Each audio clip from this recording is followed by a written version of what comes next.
I just can't turn it off, guys. All right. Well, it's really cute. Cooper has self-esteem issues. No, I understand. Life must be really hard for him. All right, guys. Coming up, we've got our feature and our headliner. These two women kick fucking ass. Like, they're so cool. Like, they're not, but they're really funny.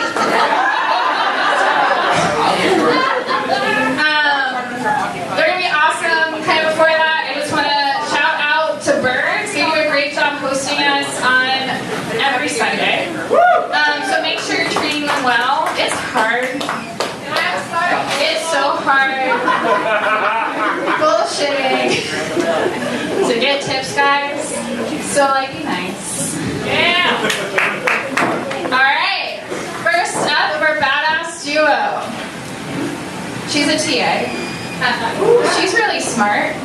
She studies philosophy with a bunch of dudes who think they know more than her. They don't. Bringing up Rachel Elizabeth.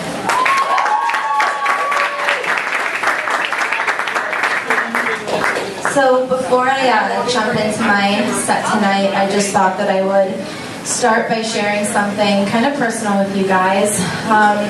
I've been struggling with low self-esteem since I was a teenager, and recently I started seeing a therapist about it, and I can confidently say for the first time in my whole life that I'm finally starting to love myself. So I just April Fools.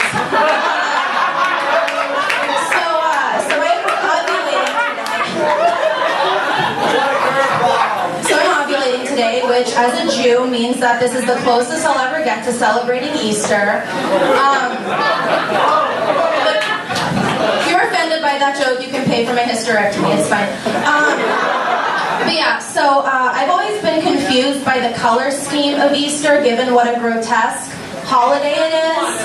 You know, like, you guys decorate the unborn and worship the undead. I don't exactly associate either of those activities with pastels. It's very weird to me. Speaking of gruesome, I've been eating a lot of raw pork recently. I really want to find a diet where I can eat whatever I want and still lose weight, so I'm like actively trying to get a tapeworm. Insert quintessential female comic joke about how I'm too cowardly for bulimia. I wish that were true. But yeah, if you are someone who is overweight, at least in the eyes of the medical community, or in the eyes of society, lucky for me it's both, hashtag blessed. But yeah, if you're someone who's overweight, you know that the overarching theme of any medical care you receive is just one long, drawn-out conversation about how you plan on losing weight. You know, it's like it doesn't matter what doctor you're at, it doesn't matter the reason for your visit. They just conclude every single appointment with the question of, have you thought about losing weight? Like this really condescending tone, you know? Have you thought about losing weight? Have I thought about losing weight? My entire adolescence has been one internal struggle to harness the self-discipline to starve myself a month before prom so I can look hot enough to get finger blasted in a jacuzzi like all of my other friends. Yes, I thought about losing weight. Now can we talk about my broken femur, you fucking cunt?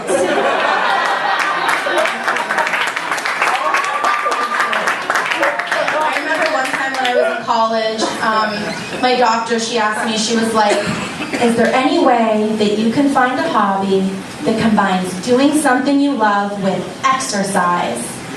And that's when it dawned on me, like this brilliant Shark Tank idea. Okay, hear me out.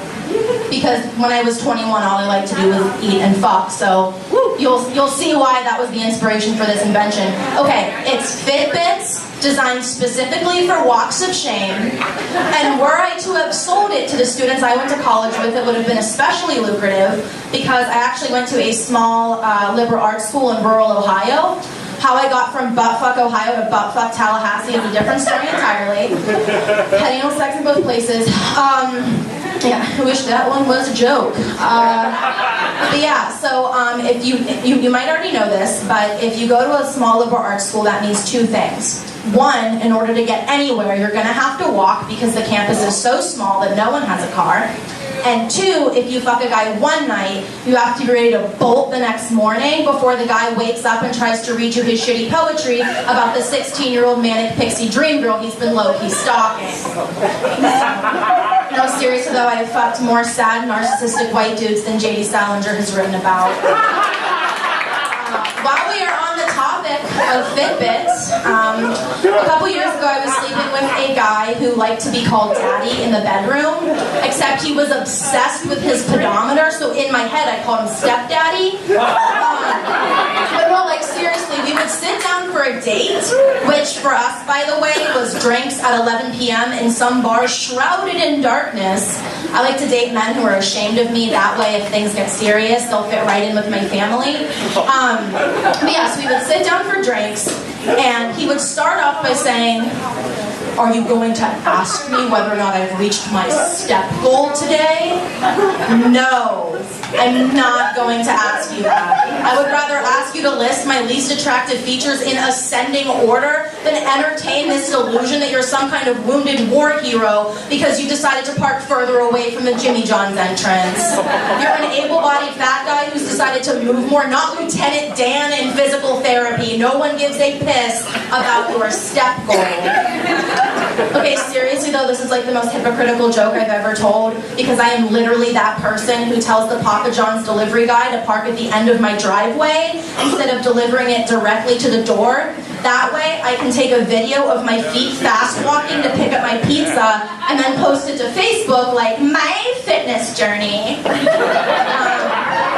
But yeah, anyway, back to stepdaddy. The whole daddy dynamic started to feel a little too contrived when I found out that he was like unemployed and loving it, you know? Like, he would send me text messages in the middle of the day that were like, "Daddy's gonna spank you when he gets home from work tonight." And I'd be like, "From what job?"